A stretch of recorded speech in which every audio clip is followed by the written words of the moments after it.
Do you know who I am? No, I can't say that I do. I don't know how to put this, but I'm kind of a big deal. Really? People know me.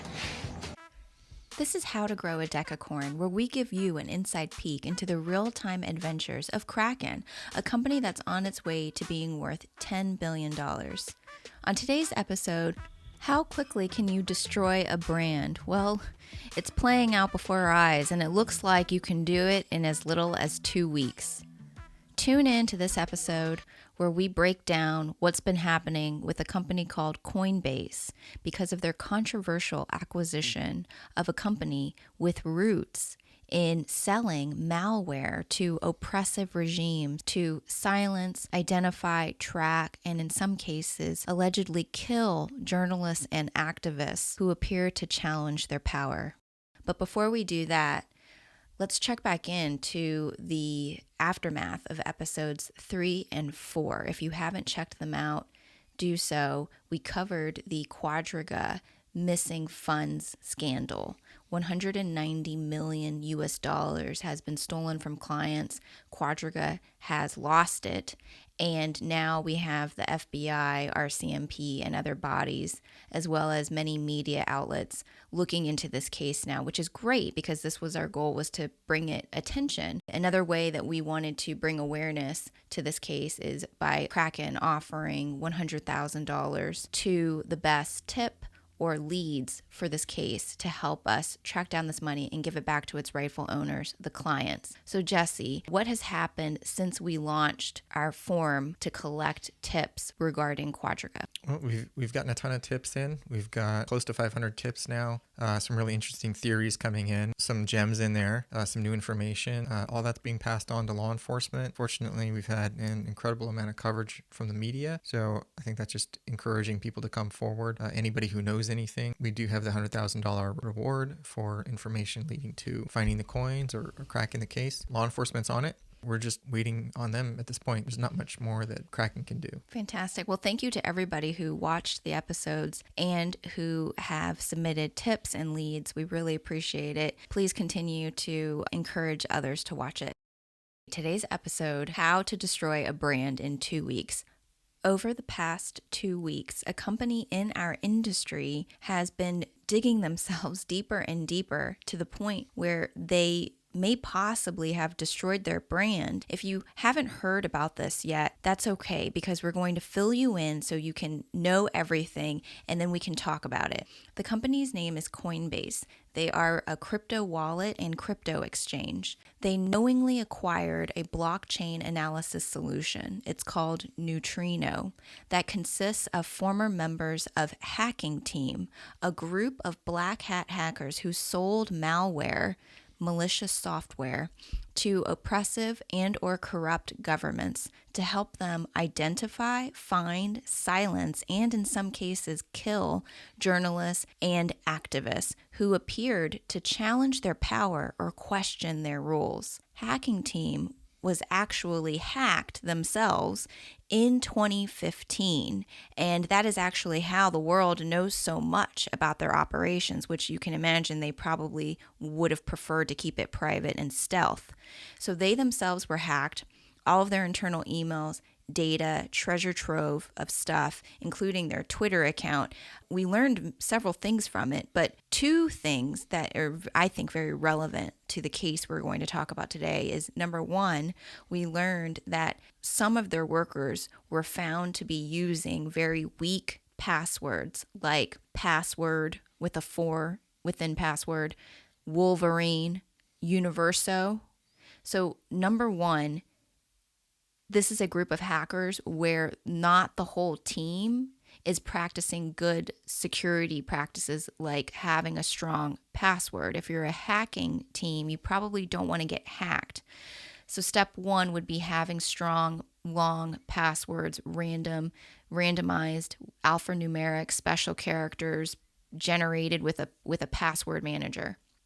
The second thing that we learned, HackingTeam placed backdoors in their software that they sold to these oppressive regimes. Backdoors are secret portals that give the person who wrote the software unapproved access into that software at any point in the future without the customer knowing.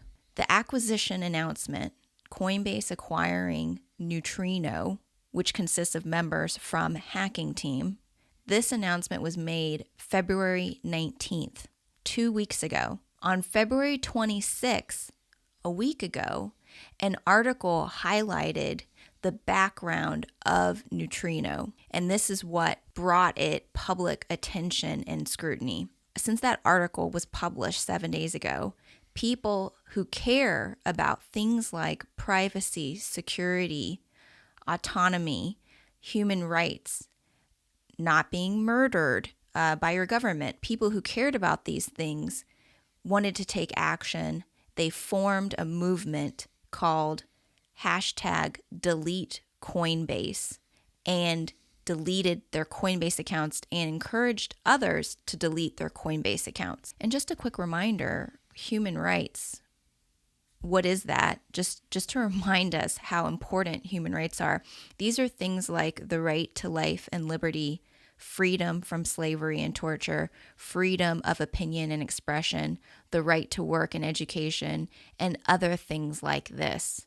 So as you can imagine, this action that this company took is something that upsets a lot of people. If you care about basic rights like freedom of speech or the right to have control over your personal data and information, then you should care about this. And so naturally, as we've seen, Twitter has just been lighting up.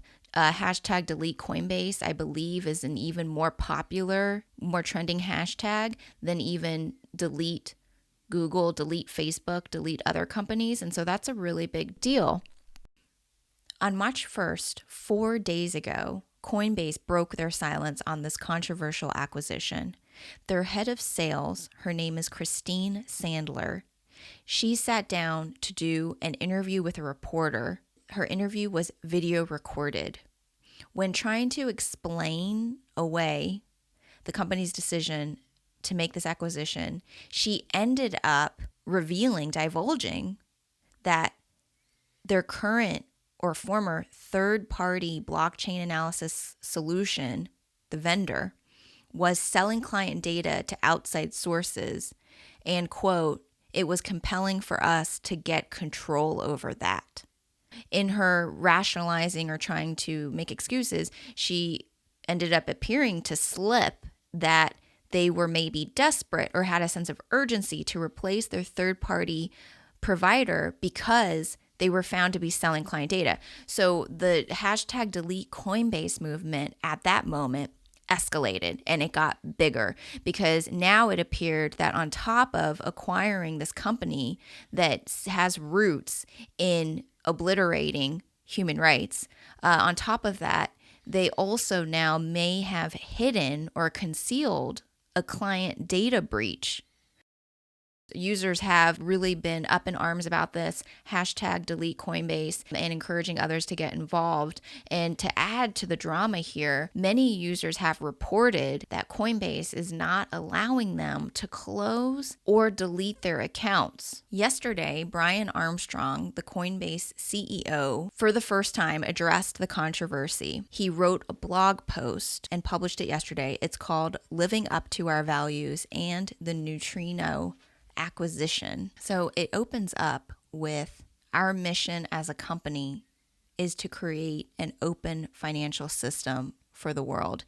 Just about every other sentence, there's a lot to analyze in just about every other sentence because there's contradictions, things don't seem genuine or authentic, there seems to be misdirection or covering up or trying to make excuses and not take full accountability. So I think it's going to be really helpful to break down this blog post and address it point by point. Yeah, speaking of misdirection, what do you make of them bringing out the head of sales to discuss this topic? It seems to me that there would be many better people to speak on this, including Brian Armstrong, the head of corporate development, the head of compliance, the head of legal. anyone else, maybe? What does the head of sales have to do with this acquisition? I found that strange as well. It seems like you said, there's several other roles that would be more relevant or could represent this acquisition better than the head of sales. Do you have any thoughts on why they might have brought her out? Did you? Well, I don't consider myself an expert at anything. Something I'm learning with life is the more you know, the less you know. Socrates. But what explanation could there be here? I mean, one, did she not have permission to talk about this topic? She was there to talk about how they added Ripple, and then she addressed the Neutrino acquisition. I don't even know if it makes sense for her to be there to talk about Ripple. Did she go completely rogue and did this interview without permission or without explicit approval? It's hard to say. Was she overly confident in her ability to speak to it? Maybe it's a reflection of how confident they were as a company internally. Maybe there were several people who felt like, we're totally on top of this. This can be explained. We could easily spin this or excuse it. And maybe she was just overly confident like other people. It's also possible that maybe they felt like, since this was becoming such a big movement and a lot of people are upset about it, maybe they thought that she'd be a good person to de-escalate things. Maybe they felt that she would be a calming presence, or she would be reassuring, maybe, being soft-spoken, more gentle, more calming, hoping that people would be quicker to forgive. I don't know. It's hard to say. Yeah, I guess by sending somebody, not that she's more junior, but somebody kind of less affiliated with the actual acquisition, kind of gives you room to kind of test the waters. Like, try this response. And if that doesn't play well, then we've got like 5 other people who can be more authoritative on this, that can try a different angle. Yeah, and it could also be, if it was intentional to have her speak, a possible strategy there could have been, she's a human shield, where she goes out there, she gives it a shot. And if it doesn't work, if it fails, well, she wasn't speaking on behalf of the company. She was misinformed. Really, who we should talk to is the CEO, Brian Armstrong. So it's a little bit of a free pass. It's an opportunity to do a little bit of trial and error. Right. If she screws it up, you can just say, oh, sorry, she wasn't supposed to say that.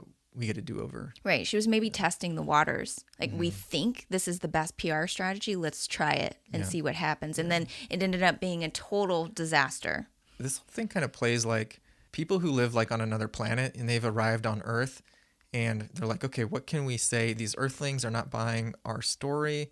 We're eating babies, but like, how do we spin this eating babies thing for these humans? Like, what are they going to buy?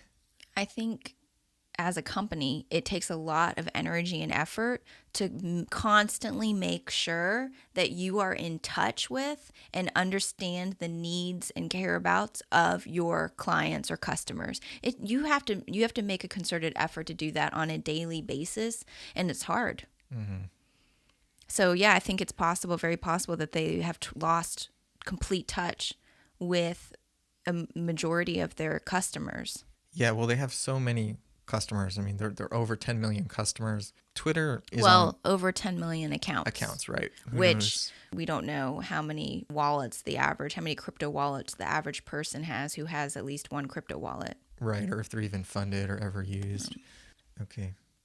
Yeah, so back to the blog post. Brian Armstrong says, our mission as a company is to create an open financial system for the world, which is interesting, and I've heard them say that before, but it seems to contradict their actions. So there's a tweet from Nick Carter from December 2018, and he says, I in person witnessed Coinbase execs lobbying regulators with lies, in parens, quote, China controls Bitcoin, proof of work is an environmental disaster, and pushing USDC instead. That's their fiat dollar-backed reserve token. And inviting heavy regulation, which will cull all competitors. I know what's going on, pal.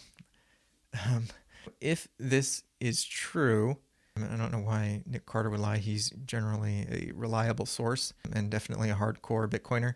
It seems to contradict their mission statement, unless their view of creating an open financial system is that it's open for everybody as long as they're coming through Coinbase. heavy regulation is something that we've always stood against. I think there is a place for some regulation. Healthy regulation.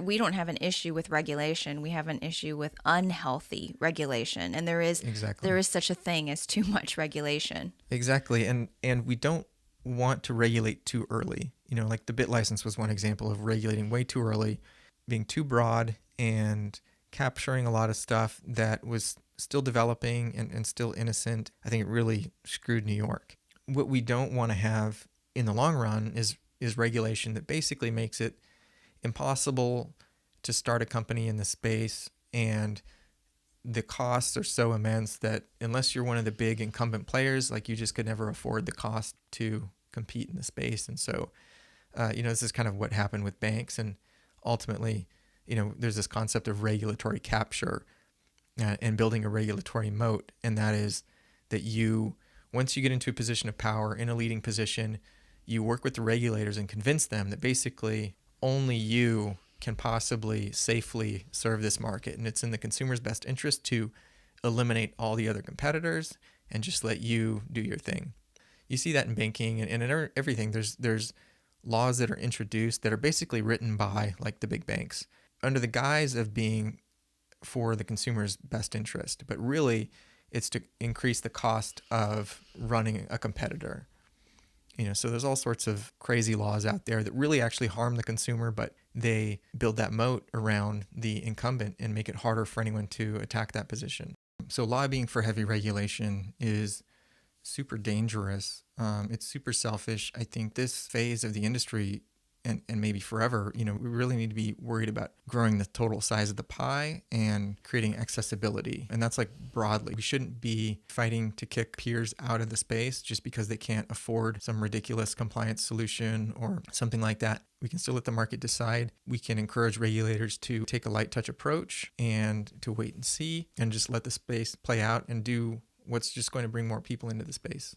Right. In this blog post, Brian Armstrong says something that says a few things that angers people even more. So we'll get to that. We're breaking it down in the order that he wrote the blog post. His third sentence, our mission as a company is to create an open financial system for the world. If it's true that his executives were witnessed lobbying regulators, saying these things and pushing for heavy regulation, then that would be contradictory to his statement that he's making now. Right. So the very next sentence, he says, to do this, the first step is to empower as many people as possible to get access to cryptocurrency. Mm-hmm. A common theme I have noticed throughout the past 2 weeks in seeing how they handle things and in trying to figure out and understand how they make business decisions, it seems to me like they maybe rely too much on an overly simplistic and dangerous philosophy, which is the end justifies the means. If you're not familiar with this phrase, it means a desired result is so good or important that any method, even a morally bad one, may be used to achieve it. So it's sort of like, okay, if you have a goal and you think that goal is good, do anything it takes to achieve that goal. It doesn't matter if it's good or bad along the way. Right. Well, in terms of business, this is called the Friedman Doctrine. This is basically the moral thing for a company to do. The best thing a company can do is return shareholder value. And that means like if the penalty for dumping toxic waste is $10 million, but you're going to make $100 million doing it, that's what you should do. And then it should be up to the shareholders to take their profits and clean it up. So, this statement is interesting. Coinbase has actually done a good job at making crypto accessible. They probably have more accounts than anyone else in the space. They've probably been responsible as a single company for bringing more people, into their first crypto holdings. You got to give them that. They definitely make some trades for user experience versus security, for example, encouraging people to keep their private keys in cloud storage, encouraging people to use SMS two-factor authentication. Both of these things we know are really terrible and really dangerous, but maybe they make for a better first-time user experience. And that's like ultimately what they care about. You're teaching people bad habits, which might come back to bite them later, but it kind of goes to your feeling that maybe they're optimizing for some metrics like user count or just company profit generally. We'll talk more about some of those things you brought up later on because they do come up later in the blog post. Yes, I think that good things have been accomplished with Coinbase. They have a really good design. They have a simple experience. And that makes me wonder, though, maybe they're taking this simplicity philosophy, maybe they're taking it too far. It's really good to have a really simple interface and to be firm on minimal clicks, best experience, fewest hops, minimal friction. That's great. But it seems to me like possibly they might want to reassess if they're being overly simplistic in other areas as well. So, for example, with this acquisition, I think that there's, to a lot of people, anybody who cares about civil liberties and human rights, this is an obvious no-go on this acquisition, automatic no. I think the fact that they went forward with it, it must be reflective of their philosophy. And if they had the philosophy of the end justifies the means, they might make a business decision like that to acquire such a company. He then goes on to say, since most of the money in the world is tied up in the traditional financial system, this means we need to connect to that system and be compliant with all laws and regulations as a financial service business. Any cryptocurrency exchange that touches the banking system must implement KYC and AML program. And a key part of these programs is blockchain analytics. I think this comes across just as misdirection. Nobody is asking Coinbase to do something that is not compliant or to do something illegal. No one is asking them to do those things. Right. So the fact that he highlights this makes it seem as if, in order to do these things, in order to be compliant, in order to be legal, that is what led me to this acquisition, which is not true. So this is like a false string of logic happening right here. Yeah, he definitely had options for acquisitions. He also had the option to just develop this in-house. I would be wondering to know what the time pressure was. Like, why did this have to happen so quickly? Did it even happen quickly? I mean, they kind of make it out to sound like this suddenly happened and we were just forced into this pinch where we had an emergency and we had to acquire these guys without even looking at them in order to be compliant. And that's just not true. Regulators are willing to work with you. If you have some sort of like software problem, you can explain that. It's not like you're going to go to prison if you missed a day of checking crypto addresses or something like that. It's definitely a diversion. It's just a fake excuse for having to acquire this company. You have many other options, many other companies you could acquire, many other ways to handle this. Why they chose this particular company, they haven't really been forthcoming about that, I feel. They say that they had the best-in-class technology. We know that that's not true because we evaluated the software ourselves. Neutrino actually came in last place among the 5 solutions that we reviewed. So it wasn't the best. So what other reasons could it be that they acquired them? Maybe it was cheap. Maybe Neutrino was desperate. Maybe Neutrino was having a really hard time finding business given the history of the founders and employees. We actually flagged that in our review of them and disqualified them as a result of that. It blows my mind that they felt like they just had to acquire these guys. As a vendor, they didn't even meet our standards. So why would they meet our standards for an acquisition? I just don't buy that Coinbase didn't review the product and compare the product to other products. I mean, they say that it was best-in-class technology. That must mean that they reviewed it and compared it to other options, right? And in that process, did they not look at the team? When they're getting to the point of acquiring the business, they definitely would have looked into the backgrounds of the team. I mean, that's just like anything you would do when you're employing anybody is you do a background check as a financial services company. It just doesn't make sense to me. To back up a little bit and unpack things further, so he says, until recently, we worked with several outside vendors that provide blockchain analytics as most exchanges do. However, they didn't support all the assets we wanted to have on our platform. That right there, I again think, first off, making excuses and again, not losing touch with your customers. Nobody who is upset about this acquisition is mad that you utilize blockchain analysis. No one is claiming that. So why explain why you need to use blockchain analysis okay, that's fine. I don't think anybody's challenging that. And then you say current solutions didn't support all the assets we have. Okay, well, then yeah, you do have several options though. You can acquire a solution. You can build your own solution in-house. You can work with a current solution to get them to offer support for your assets. So you have options there. And then he says, so we knew at some point that we would need to bring this capability in-house. This is a contradiction. He says, we knew at some point we would need to bring this capability in-house. That sounds like there's not a great sense of urgency. That contradicts what the Coinbase head of sales said 4 days ago, Christine Sandler. She said, it was important for us to migrate away from our current providers.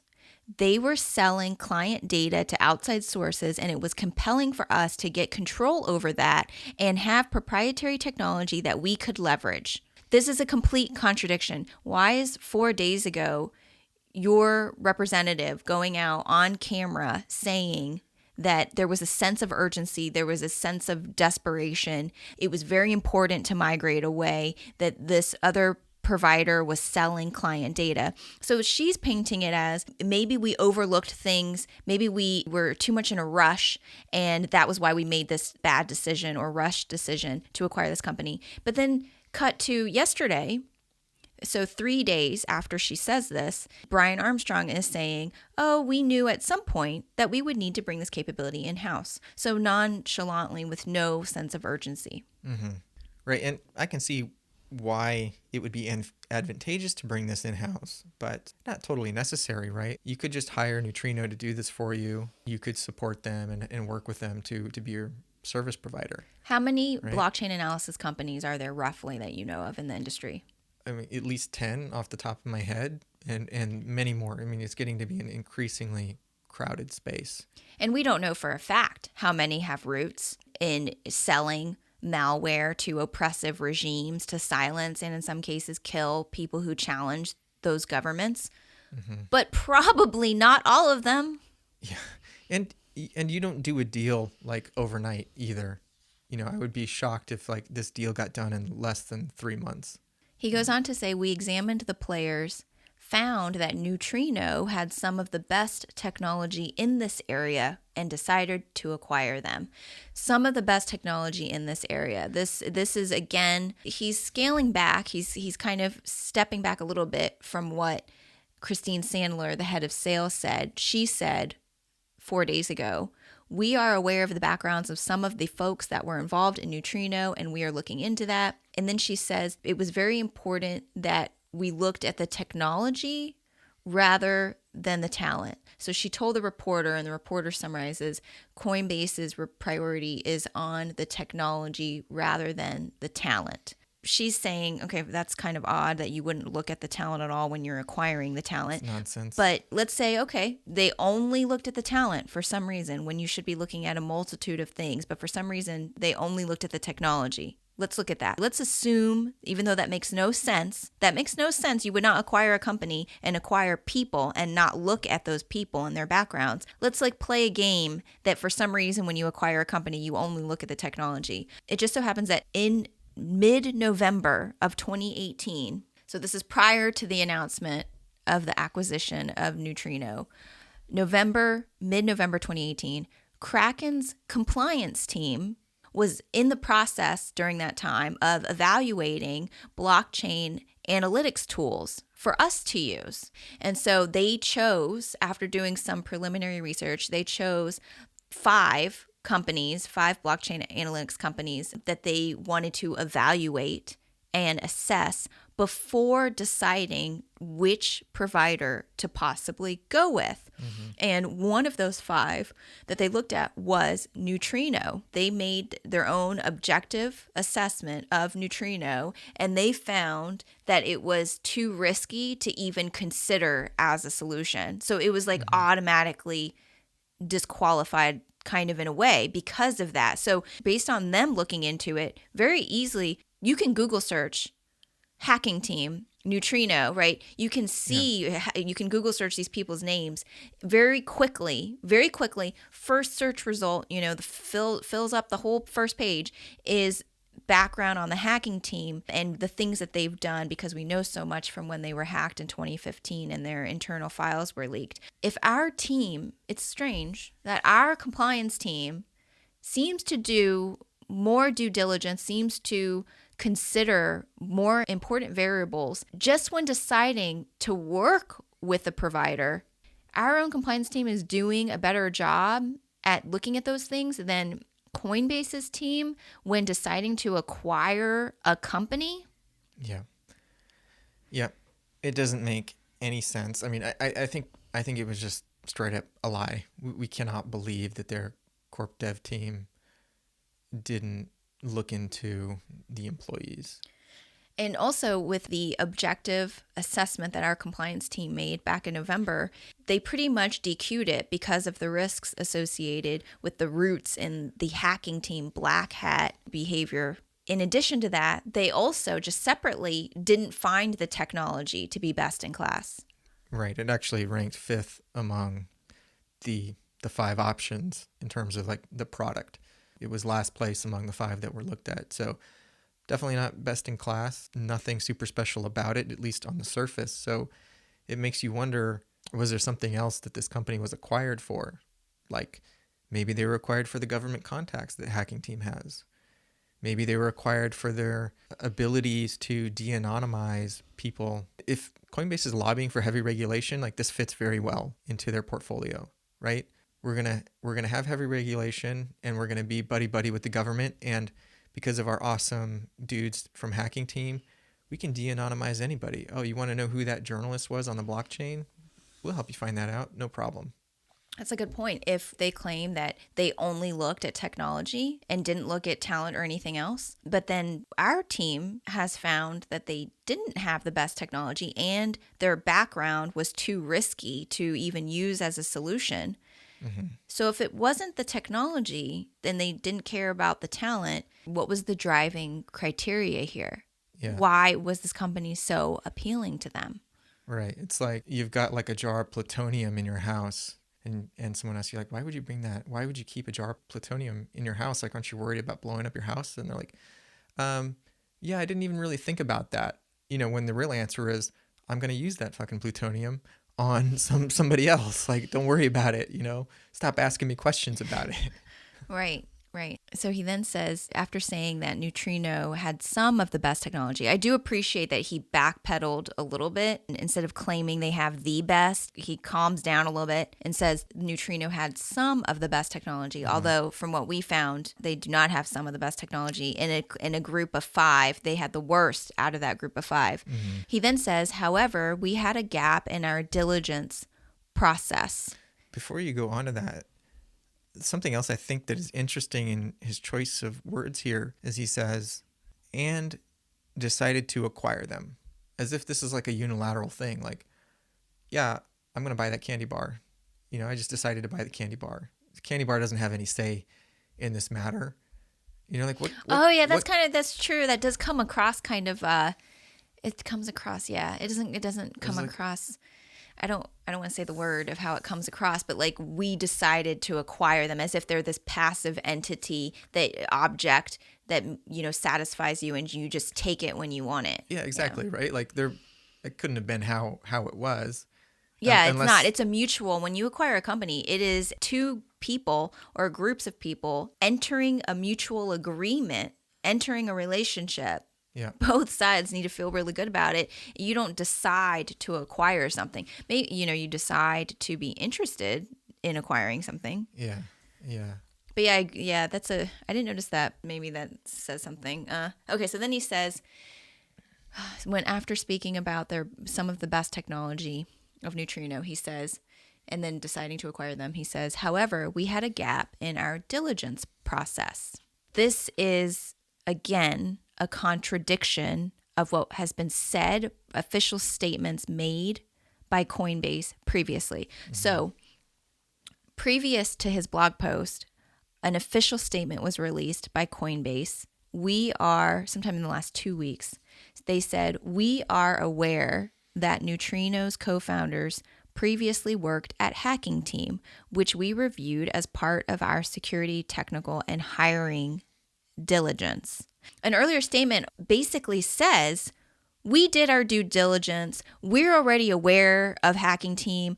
All of you are upset about this. We already knew about it. We knew about it when we made the decision to acquire them. We reviewed it. And part of that is we reviewed the security, the like technology, and also like the people we were hiring. Yeah. And the technology was just so sweet. The deal was just so good that it didn't matter. It didn't matter anything about the people. We just wanted that sweet technology. So we went ahead anyway, knowing that these guys like have this totally sketchy past. So I have an issue with the contradiction. So if you're going to contradict yourself, the problem with that is that we don't know when you're telling the truth. An earlier statement, sometime in the past 2 weeks, an official statement is, everyone, we're aware of this. This is not a revelation to us. We know that Neutrino has this HackingTeam background. We've already done due diligence where we looked closely at security, technology, and the people we're hiring. But then cut to yesterday, and now the CEO is saying we had a gap in our diligence process. Yeah. If you had a gap in your diligence, if you believed that, why would that not have been within your first official statement? Why is your first official statement communicating the opposite of we had a gap? Your first official statement is we performed due diligence. We looked at all this. We know everything. You don't know anything we don't know. And then now it's we had a gap. So did you have a gap? Because if you had a gap, you would have known you had a gap before. Why is it that you have a gap now, unless you've made a conscious decision that would be a good excuse? Totally. And this isn't a gap. This is a chasm. This is a canyon. Like, this is not something that is just overlooked. Like, I don't even think this is a canyon. Oversight. This isn't a gap. It's not a canyon. There aren't even like opposite mountains here. This is just a black hole. Yeah, you have to be completely blind to not see this. Right. Immediately, I think a child would be able to recognize this as a bad decision. Like, oh, those are bad men. Yeah. I don't like bad men. Bad men scare me. Like, a child can understand this. Totally. And you can't come out and completely contradict an earlier statement without at least calling attention to it and say, yes, I know we made an earlier statement that said this is why that was incorrect, but now, this is actually what happened. But to just come out with a complete contradiction and not even like say anything about what was said before is just sketchy, right? Like, right. He's probably hoping that like nobody even read the first part and they're just going to read his thing and think everything's cool. Right. So he says, however, we had a gap in our diligence process while we looked hard at the technology and security of Neutrino. Okay, let me stop mid his sentence. While we looked hard at the technology and security. Jesse, you just explained that we did our own objective assessment and we did not find the technology to be the best, definitely not the worst among a group of 5, actually. How hard did they look at that? Well, it could be that the price was right? Like maybe this is super cheap. Maybe for how good the technology and security were, that this was a deal. Yeah, and we don't know. We don't really know, right? But they're because they're not fully explaining themselves or they're not making sense, and they're just leaving everybody to have to wonder like why they did this. So they supposedly looked hard at the technology and security. Okay. That's weird considering that you can just Google search HackingTeam and then very easily find, it's in the Wikipedia page, you can easily find that one of the revelations from hacking HackingTeam and getting all of their internal files is that they build backdoors, which are secret portals, into their malware software that they sell to customers. They have software that they've built that you are buying. They have a history of building backdoors into their software. Mm-hmm. You cannot buy tech. You can't buy software from somebody who has a history of building backdoors into the software. This is like an automatic no. So like at Kraken, would we knowingly buy software or use software that's built by people who have in the past built backdoors into software? No, and it's because I would just always be paranoid that these guys are like just up to their old stuff and doing it to us, and I would have to have like a whole separate team just to like review everything that they did. So, Absolutely. And we're not saying, who knows, maybe Neutrino didn't build backdoors into their software, but it's not about proving whether they did or they didn't. It's once you know that somebody has a past of doing that, you cannot take that risk. Yeah. Well, something that I think is actually interesting about this is that in the original statement about the acquisition, they say that Neutrino is going to remain an independent company, but work out of Coinbase's London office. So if they're an independent company, I mean, the business so far has been to go out and find clients. Is Neutrino going to continue to pursue that business where they go out and find other clients and aggregate all this data? And then what? Like deliver it to Coinbase? Why does Neutrino need to remain an independent business? Who else is that business going to serve? Does Coinbase see this as a way to benefit from Neutrino's or hacking teams like shady tactics? Like maybe they know Neutrino is going to backdoor all of the software that they're going to give out to other crypto companies, but Coinbase is going to benefit from that information flow. Maybe, and we don't know. Yeah, so it's interesting that Coinbase claims to be so focused on security. However, when it comes to user accounts, they have a habit of encouraging people to do very insecure things. Like they recently made this announcement for Coinbase Wallet, where they now encourage you to upload your private keys to cloud storage for peace of mind. That's totally insane. No one should ever do that. And why is that?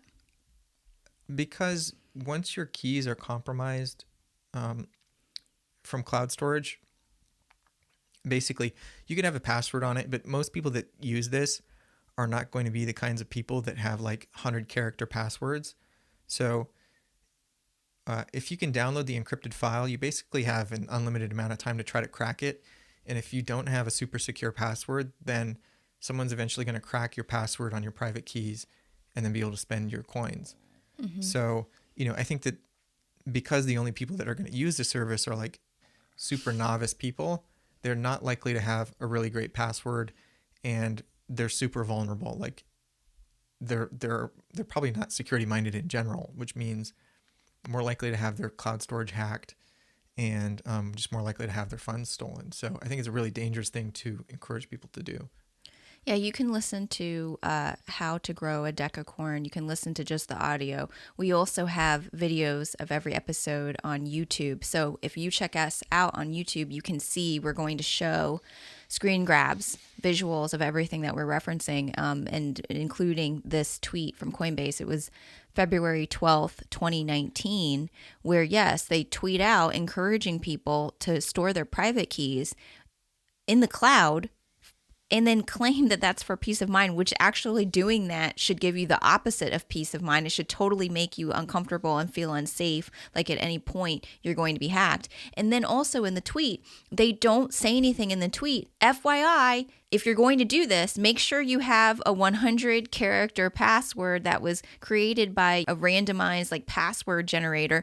So it's not telling them that. So somebody could have a password of I love doggies and then storing their key in the cloud. And then like you said, somebody now can get it off the cloud and then have an unlimited amount of time to brute force the password and find and just trial and error figure out your password. So they clearly do not value the security of customers, because we would never tell customers store your key in the cloud. Even if our customers said, it's the only way we're going to use Kraken, it's the only way we're going to trade crypto on Kraken is if we can store our key in the cloud, we would say, then I guess you're not going to use Kraken. I guess you're not a customer for us, because we cannot sleep at night knowing that we're encouraging you to do harmful things to yourself. This is a problem. And also another example of how we clearly, as a company, Kraken cares more about our client security is we offer two-factor authentication, instead of only giving your password to access an account, any account, you also require that another form of identification or authorization is being provided in addition to you knowing your password. So maybe it's you need to know to access an account, you need to know your password, and you need to be able to receive a text message with a code.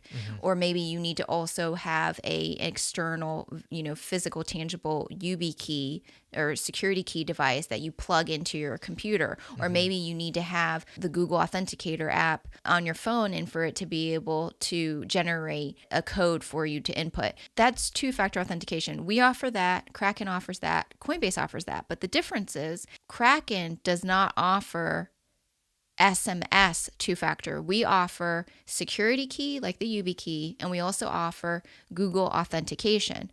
Coinbase offers Google authentication and SMS two-factor. And the reason why that is a less secure, less superior security option is because SMS two-factor can be easily bypassed by somebody stealing your phone number. That's right. Yeah. And this is totally rampant in the crypto space. It just happens constantly that crypto people are having their phone number stolen. And it's like a life ruiner. There's only a handful, right, of major cell phone providers. If they want to call each one and then say your name, my name is Brian Armstrong, I have an account with you, right?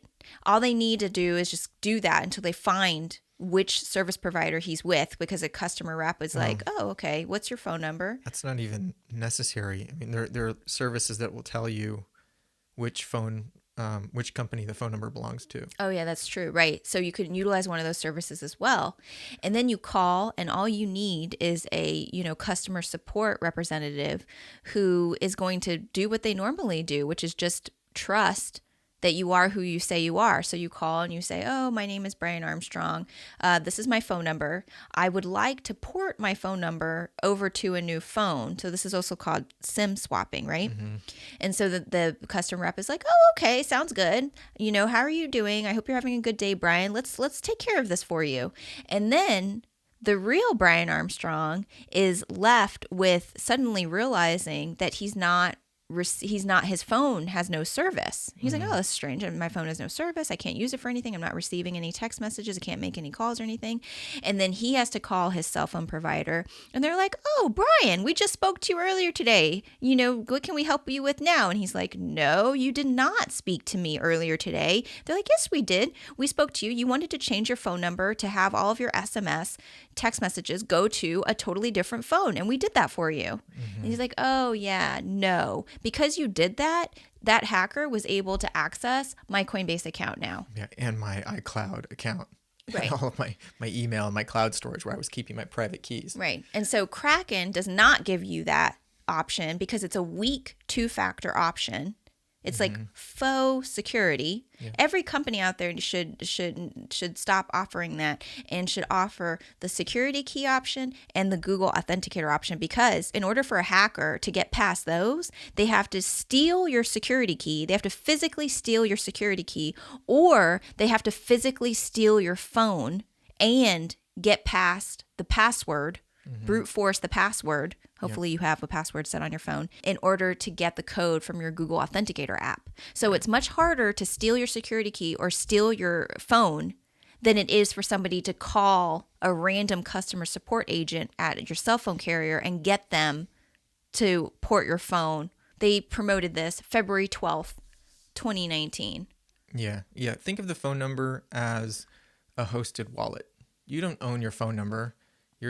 Your phone company owns your phone number, and they can lock you out of it. They can transfer it to somebody else. They can give it to law enforcement. They can do whatever they want with your phone number. So it's not something that you actually own. You might have control of it temporarily, but they can take it back from you anytime they want, and someone else can trick them into taking it from you. Right. This is like Kraken is all about security. And so don't get us started because we could just talk for hours about security. Jesse has actually already written a really great blog post. If you go to blog.kraken.com, you can search and find our security blog post where it gives you step-by-step directions on everything you can do. Not everything, but the most important things that you can do to secure yourself and protect yourself from being hacked. With regards to mobile phones. When it comes to mobile phones. Yeah, I think the blog post is called Mobile Phone Security or something like that. Yeah, it was, a lot of people liked it. Back to the blog post. Brian Armstrong says, while we looked hard at the technology and security of the Neutrino product, we did not properly evaluate everything from the perspective of our mission and values as a crypto company. This makes zero sense. I fear that there are people who aren't really familiar with M&A deals or they've never been involved with them. And they're like, oh, okay. Oh, you acquired a company and you happen to not consider your mission and values when making the decision. Oh, okay. Everybody makes mistakes. Well, it's because the way he acquired the company was like acquiring a candy bar. He was just like, he just decided to do it and did it and like didn't even think about it according to his earlier statement. Anyone who is involved, anyone who has ever been involved or part of or helped conduct a merger or an acquisition, you know that you have to consider 1001 variables. And at the very top of that list of criteria to check off is, does this help the company fulfill its mission? And does it help us further embody our values? This is at the very, very top of this long list that you have to slave over, really pour over this list and look at every little nook and cranny of the company and the team to make sure that you want to make this acquisition. Yep. And both sides want this to happen. So you need to make sure that absolutely the company you're acquiring or interested in fulfills your mission and your values, and the company that's being acquired is going to apply pressure for you to do that too, because they want to make sure that this is a successful acquisition as well. This is very unbelievable, especially considering we have experience acquiring other crypto companies, and we can absolutely say, yes, this is very true. You've acquired 10 companies in your lifetime, and I think all of them were digital asset related. Yep. In this case with Neutrino, according to the blog post, Neutrino is going to survive as its own entity. It's going to keep operating under the Coinbase brand, I guess, or at least part of the Coinbase family, working out of their offices. So that's super important. I mean, Neutrino presumably is going to at least attempt to get other clients. They'll be representing Coinbase out in the world. And so that, to me, would be extremely important. Yeah. So if you were acquiring a blockchain analysis company, would you make a conscious decision, or would you forget to confirm the technology and team fulfill your mission and values? That would be one of the top things I would be concerned about. Given the potential for abuse of this technology, I would be very concerned about what the intent of the people that develop this technology would be. Are these the kinds of guys who would love to use this technology and sell information to corrupt governments, to capture journalists, concerned about like human rights issues, for example? If I felt like the team had a record of doing that, and I felt like if they stick around here, they're going to continue to improve this technology, and they're going to want to sell this information or leverage this technology to basically have like freedom fighters like killed, that would be a massive problem. Yeah, absolutely. I mean, on the surface, a blockchain analytics company is in the business of reducing privacy. Right? They're into piercing the veil that exists, to de-anonymizing transactions, to tracking where people are moving coins. There's some benefit to this, like obviously in the Quadriga case, it allows us to see where these missing coins might have gone. On the other hand, you don't want people knowing where you're spending your personal money or which doctor you saw, that kind of stuff, personal health information. Right. When it comes to blockchain analysis, this is a very, very, very powerful tool. It can be used for good. It can be used for bad. Right. So you would have to assess very closely the judgment and the character and the background and past behavior of the people who built that technology and are, in this case, in the case of Neutrino and Coinbase, going to continue to run that technology. Mm-hmm. I wouldn't want to bring somebody into the company who felt like using their powers for evil was okay, and now they have an even bigger platform, an even bigger budget, even more influence to do that with. Yeah.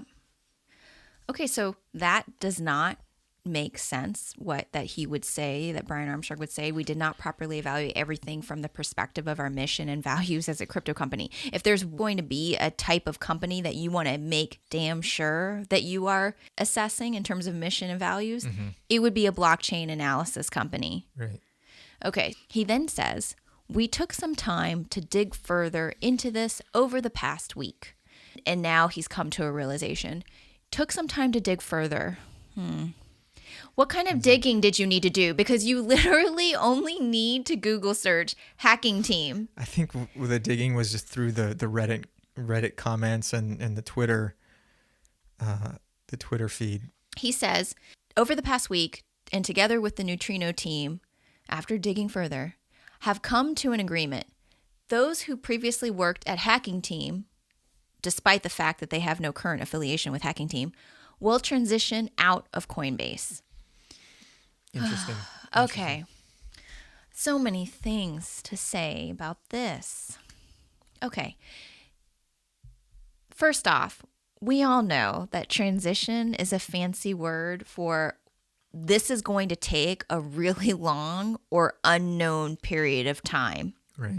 My dirty clothes are transitioning from the floor of my bedroom into the washing machine. When would that be? Transition is a fancy word for what we're talking about is going to take a really long time, or we have no idea how long it's going to take. Yeah, or you really have no intent of actually ever doing it, and you hope people forget about it by the time you get all the value out of the delay. So if you were paying attention to the hashtag delete Coinbase movement and you were reading what people are feeling and saying and thinking, then you would know that there is a high sense of urgency here. They're already integrated into your systems and they're part of your team now. Is their technology been integrated in any way? This needs to be treated with a sense of urgency and things need to be happening now and not, quote, transitioning out.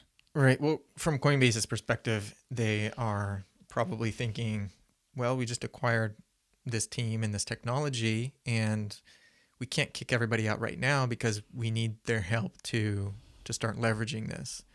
And so they're not willing to take a loss on the acquisition, basically. You know, the terms might be fairly tight and it might be that if the team is fired early, that they fully vest and they get paid out 100% anyway. And so Coinbase is thinking with their wallet here, basically, and saying, yeah, we already paid for this, so we're going to get as much as we can out of it, and we're not in any rush to, just kind of take a loss on this deal. Yeah, there are many people online who suspect that Brian has made a conscious decision to frame this as the Neutrino people who worked at HackingTeam will transition out of Coinbase because maybe there is no intention of actually transitioning anyone out. Maybe there's going to be some sort of loophole where they have these Neutrino members working at an entity that is a little bit removed from Coinbase, but still affiliated in some way, and that they're still going to be fulfilling on their intended role at the company. Right. And I also question, so I don't know how many people were at Neutrino or how many of those people had previously worked at HackingTeam. I mean, people tend to hire people that fit their worldview, that fit their culture, that are like them, especially early on in the company. And Neutrino is not that old of a company. I'm not super pumped about the other guys staying either. Like, who are these other guys? And how do they meet the founders? And how do they get hired? What's their skill set? So those who previously worked at HackingTeam, despite the fact that they have no current affiliation with HackingTeam, will transition out. So I think that's a really interesting statement. Despite the fact that they have no current affiliation with HackingTeam. What does that mean? That means... I think that shows that they never saw. I think that's them saying again, we never saw a problem with this. Right. Yeah. Oh, that's all in the past. All that murdery stuff, all of the working with Allegedly facilitating the murder of journalists, all of that work with the oppressive regimes, all of that, that's all in the past. Don't worry about it. These dudes are totally reformed. They're not doing that anymore. Don't worry, they're working for us now. If you want to take in your own personal life that risk of using technology and working with people who have done those things, that's your total right to do that. But to expose all of your clients to that, that's a problem.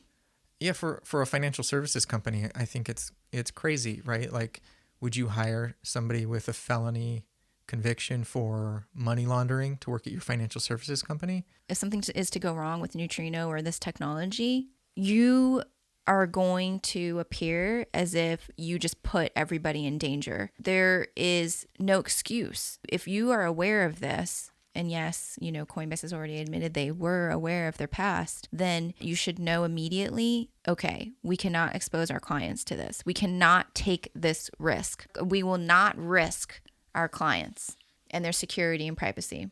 Yeah, but it seems like Coinbase maybe felt like they could harness this power. The backgrounds of these guys was really interesting, and it was appealing to them, and they wanted to have that on their team. Coinbase seems to be operating completely independent from what customers want, care about, feel they deserve. An issue that a lot of people online have with this is, again, the transition out is so vague and there's no concrete terms. So when are they transitioning out? What criteria is used to identify who worked at HackingTeam? They say, oh, the members who worked at HackingTeam. What do you mean by work? Did they need to be an employee? What if they were just a part-time worker? What if they were a contractor? What if they were only worked there for 1 month? How are you defining worked at HackingTeam? Also, who is remaining on the team who shares a similar HackingTeam black hat malware background or shares those values? Because that's an issue. Those people need to be identified because that increases the risk of something going wrong. Also, where will these people you identify, where will they go? Are they going to just end up at an associated entity of Coinbase as sort of like a loophole for them not being at Coinbase? They're not at Coinbase. They go start some other consulting service and they have one client and the client is Coinbase. Right. For sure, that's a problem. Why would you not, how angry so many people are, you need to be detailed and specific and concrete. So why would you choose to be vague? Yeah, you could say something like, as of April 1st, we will have no commercial relationship, no financial relationship. We will not be doing any business or be in contact with these people ever again. You could definitely be very clear about it, but it's so vague and so loopholey that it's like worthless. And also, you could even say, okay, we worked all weekend on this to figure this out. We don't have all of the details, but we are going to update you on a weekly basis as we figure out the terms of the solution. Yep. There's no like stay tuned for updates or we are going to inform you of the developments. It's just like this is the end. This is totally sweeping it under the rug. Hope this goes away. Hope everyone buys this and it just disappears. Right. And in fact, some people have bought it. I've seen some tweets where people say, "This is great. Thank you for transitioning them out. This is what we wanted." But like they haven't committed to anything. This is just think words. about it. Think about it. Think about what's happening. We're helping people. We're helping people to look more closely at this. Brian Armstrong says, this was not an easy decision. How could this not be an easy decision? I mean, I guess not easy because he's already spent the money. He's got this like sunk cost fallacy, right? It's okay. I would understand if he said, we've put a lot of time and energy into figuring this out. Cool.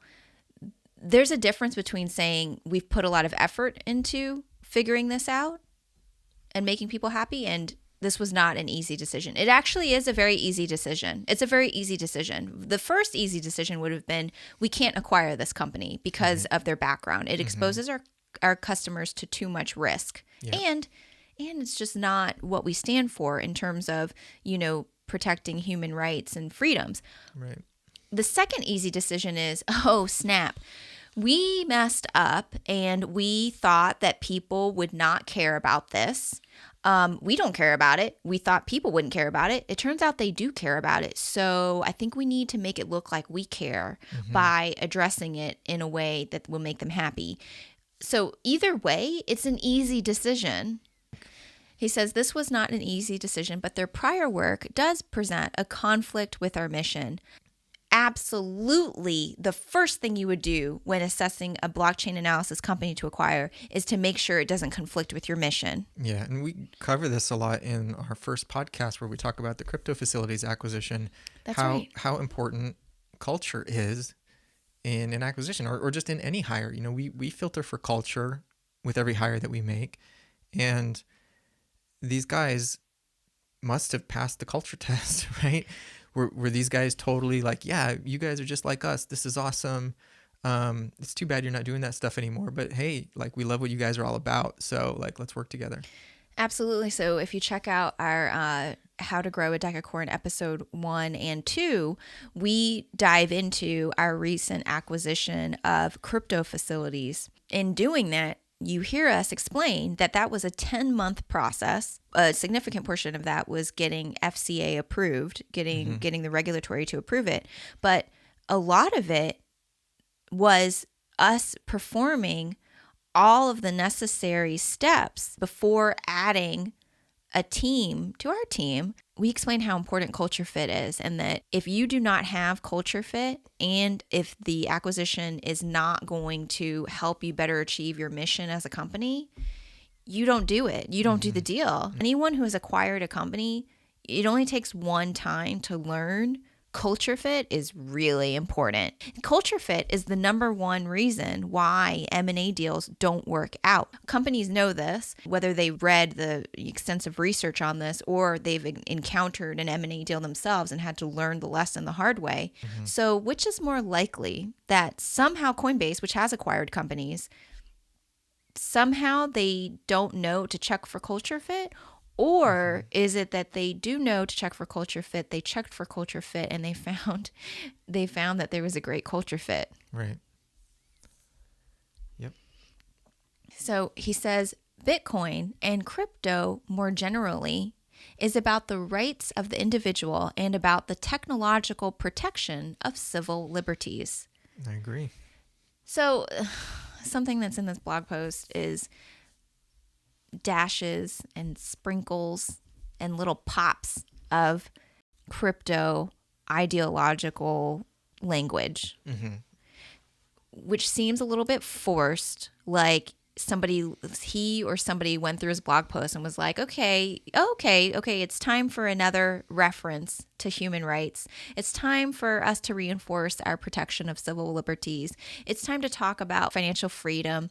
And they spaced it out just so throughout the blog post. Your actions and how you've handled the past 2 weeks, your actions in acquiring the company, and then as well as how you've handled the past 2 weeks, do not show that you place high importance on rights of the individual or protecting the civil liberties of your customers. So a reminder, the First Amendment to the Constitution protects 5 basic freedoms: freedom of religion, freedom of speech, freedom of the press, freedom of assembly, and freedom to petition the government.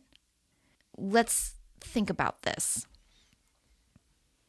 Freedom of speech, freedom of the press. I have a tremendous amount of respect for journalists who risk their lives and safety and activists to protect other people, to fight for what's right, to stand up to oppressive government, and to do the right thing. Not just this, but also not just related to Neutrino and HackingTeam, but also like there are other actions like the lobbying, the trying to get more government involvement, building the regulatory moat, this kind of stuff, is counter to this.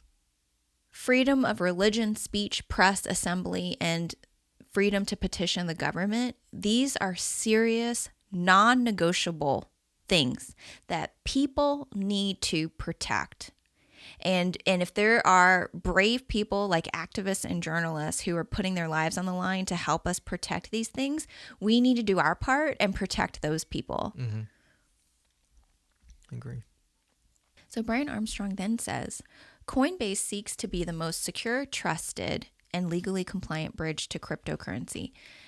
Are you seeking to be the most secure and trusted? I mean, first off, you're acquiring technology that may have backdoors built into it and was built and planned to be run, and who knows if it's still going to be run, by a team of people that have roots in selling malware to oppressive governments. So, and then you encourage your clients to store their key in the cloud. How is it that you're seeking to be the most secure? I'm having a really hard time seeing this. Yeah, well, I think that while their systems might be secure, they definitely aren't helping their users be secure. The trust thing was obviously completely blown up in the last 2 weeks. They seek to be the most secure, trust, and trusted. How are you instilling trust? Yeah, and this legally compliant bridge to crypto, what it seems though that they would like to be is the only legally compliant bridge to crypto, because it's going to be so expensive for anyone to possibly comply with crypto if they have their way. The regulation will be so heavy and so costly that there will be no one else left who can afford it. Okay, crypto is a values-based industry. And what I mean by that is that it was built upon values like civil liberties and, freedom and human rights and independence and autonomy. If you want to be a company in a values-based industry, you need to choose whether your company is going to be values-based or not. You don't have to be a values-based company to be in a values-based industry. Kraken happens to be, like our co-founders, Jesse is our CEO co-founder. Our co-founders built Kraken because they had ideological reasons to. They liked the idea of what Bitcoin and crypto could do for the world and how it could improve people's lives legitimately. Like, this was their reason for doing it. So we are a values-based company in a values-based industry. We take seriously security, privacy, and civil liberties and personal freedoms. There are crypto companies, totally fine. It's totally fine. There are crypto companies who don't present themselves to be values-based. There are crypto exchanges that say, hey, we're all about making money. We make the monies. That's cool, because you're being transparent with who you are and what your goals are and what you stand for. You're being honest and transparent and authentic about that. And as a result, customers can make the choice. They make the informed decision. Do I want to work with this company? Am I okay with this? Okay, I'm okay with this. Or no, I'm not okay with this. I need a values-based company. What Coinbase is doing affects Kraken. And it's really bad for just the world and for people, because it's important that companies are motivated to do the right thing. Companies are motivated to have social responsibility and to protect their customers. And fewer companies are going to do that if customers don't believe them when they say they're going to do that. If customers don't believe that, then that gives less incentive for companies to actually fulfill in that. Absolutely. It makes you wonder what Coinbase's mission really is. Yeah, so Brian Armstrong, he continues, he says, we sometimes need to make practical trade-offs to run a modern regulated exchange, but we did not make the right trade-off in this specific case. Oh. Trade-off being what? They Trade-off? Found a cheap deal and it came with all this toxic baggage that... Using the word trade-off could not be a bigger understatement. We sometimes need to make practical trade-offs. We did not make the right trade-off. When someone harms or puts someone else in danger, do we say, oh, that person made the wrong trade-off? If a company steals from its clients, let's refer to Quadriga, it's appearing as if they've stolen $190 million from their clients. Do we say, oh, Quadriga made the wrong trade-off? They prioritized their ability to retire on a beach with $190 million over being a good person and not stealing from others. Oh, they made the wrong trade-off. Okay, a significant decrease in security, privacy, civil liberties, and safety of the clients. Huh. Which, like, which way is the scale going to tip? All things that would veto the deal, right? Like any one of these things could blow up the deal, but to have all of these things stacked up. Fortunately, we're in the last sentence of the blog post. He says, "We will fix it and find another way to serve our customers while complying with the law." Again, mentioning while complying with the law. Distraction. No one is asking you to not comply with the law. Right. We will fix it. The solution is acknowledge that you have a problem. Acceptance is the first step. Acknowledge you have a problem. Don't attempt to distract or mislead people. Sometimes as a company, it's not always clear when you should be transparent and when you shouldn't, and how transparent you should be and how much should you spend something. But definitely in this case, over the past 2 weeks, it has only made it worse. Don't underestimate the intelligence of people. Especially in the crypto industry, people are really smart in this industry. Don't overestimate the tolerance people have when you threaten their freedoms. Yeah, this is a really good way to destroy a brand in 2 weeks. Yeah, well, I think this is on the back of everybody finding out that Facebook has been selling all their data for all these years. You can't even like sign up for two-factor authentication without them selling your two-factor phone number. Maybe they just felt like people just don't care. They're willing to give up their data.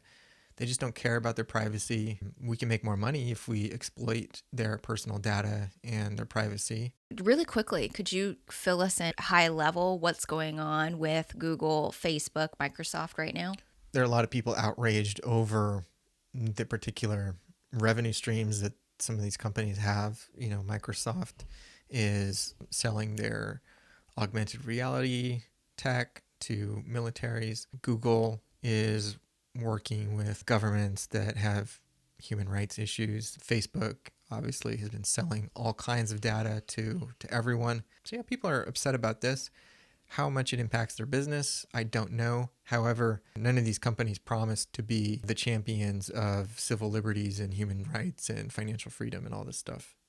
We're in a special time where people really are determined to fight for what's right and voice how they feel and to drive change. Coinbase is falling into this trap of not behaving in a way that makes customers feel safe and protected. With Google, Facebook, Microsoft, they have not hung their hat on protecting civil liberties. They're not in industries that are rooted and built on protecting civil liberties. When it comes to betrayal, what we're seeing is customers being more betrayed in this case than, say, a customer of Microsoft or Google or Facebook, because there wasn't a deep lie told to customers in those cases.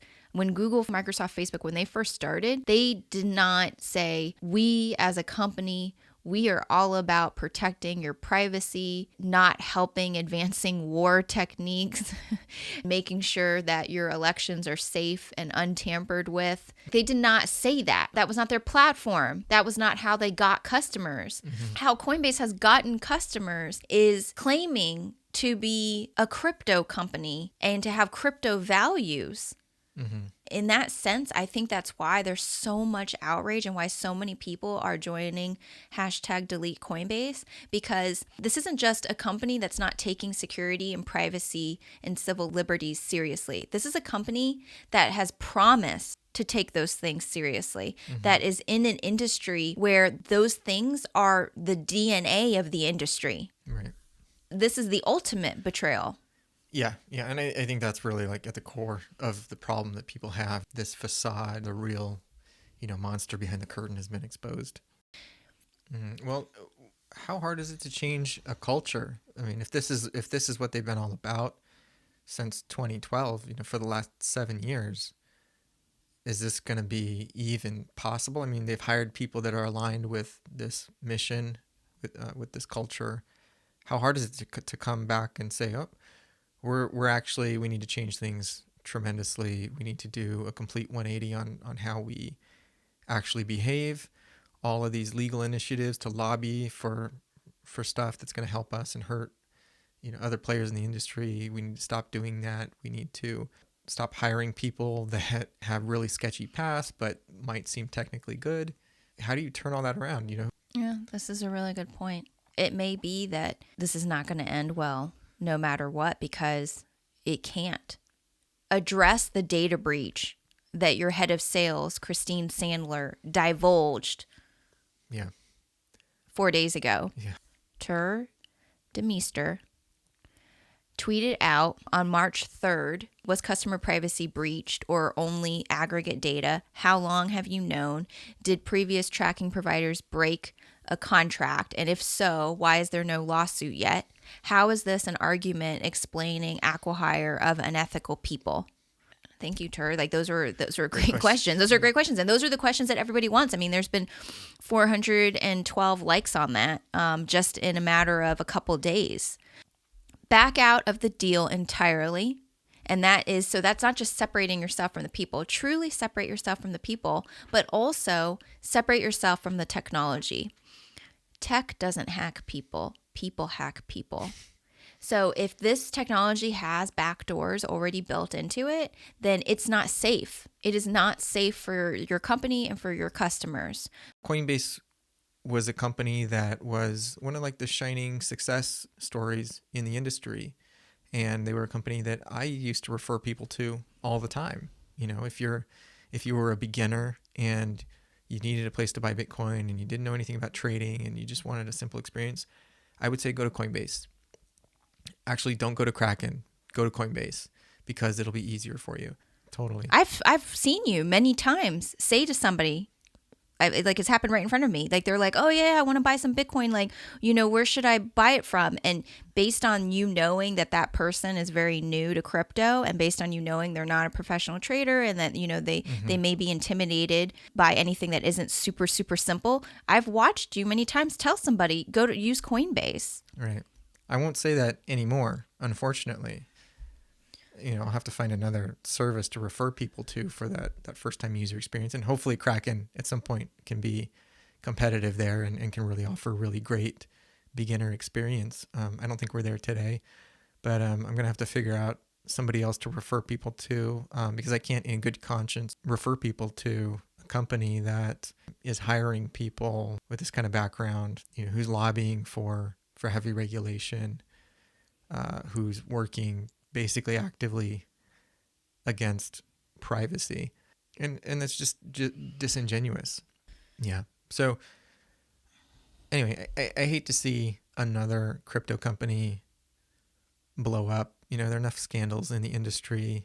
I wonder if this would have happened if Brian still had some of his old guys there. Coinbase has never really been engaged with the community.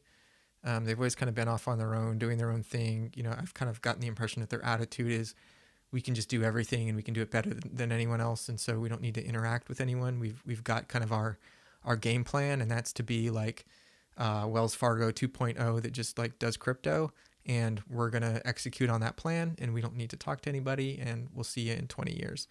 But at least Brian had some people around him who did have some connection to the space. And, that was Fred, that was Olaf, Charlie Lee, Adam White, and all of these guys now are gone. Yeah. So maybe it's more so just that, he had these generals that were giving him advice, and maybe he's kind of on his own now, or he's surrounded by different people that are giving different advice that is not as connected to the crypto space. Maybe he's got more people from traditional financial backgrounds, and they've got their playbook and they know how it works at big banks. And that's the plan that they're executing on. And they're just completely out of touch with the crypto ethos and what's important to crypto. Like if Wells Fargo had acquired HackingTeam or Neutrino, would anyone think anything of it? Or would they just think, yeah, that's what big banks do, like they're totally sketchy, whatever, it's necessary evil. We'll keep using them, until we can just use Bitcoin. Maybe it wouldn't be a big deal, I don't know. But in crypto, it is a big deal because I think expectations are a lot higher and they're different. And I just wonder if there's not like just a cultural disconnect over there. But, I would love to hear more from Brian about his personal philosophy, what he thinks about corporate responsibility, what he thinks about the crypto ethos, what he sees as success for himself and for Coinbase and for crypto in general, and how that lines up, with basically like the perception that people have, and what the community really wants. This industry needs to build trust. We have bad actors in this industry that are ruining, destroying trust between crypto companies and its clients. Mm-hmm. You get these rare moments in life where somebody really shows you who they are. You get a glimpse of it. You got to believe them when they show you. And you can't give them... Oh, yeah. What is that saying? Believe someone when they show you who they are. Yeah. Exactly. And shame, fool me once, shame on you. Fool me twice, shame on me. Right. I kind of feel like this is one of those moments where like the true colors are coming through, and this is not just a slight oversight. This is part of the fabric of this company. It's part of the culture of this company. It's a reflection of what their values are. And despite all of the fluff and the words and the sprinkles, as you put it, it's like sprinkles on shit. It's a cover up for the slip up that they made, the slip up in letting us know who they really are. I'll finish with these last words. If you cannot trust a crypto company to protect your privacy, security, and civil liberties, who the fuck can you trust? Amen. Thank you for listening to another episode of How to Grow a Decacorn. Please upvote, like, share, and make sure to tune in to other episodes. We really appreciate you listening. So happy that you are finding this helpful. Let us know if there's anything that we can do differently, or if you have an idea for a future episode. Check out #deletecoinbase, because there's a lot of other smarter, more well-spoken people out there who have explained their point of view that may be interesting for you to check out. Say something in the mic just so I can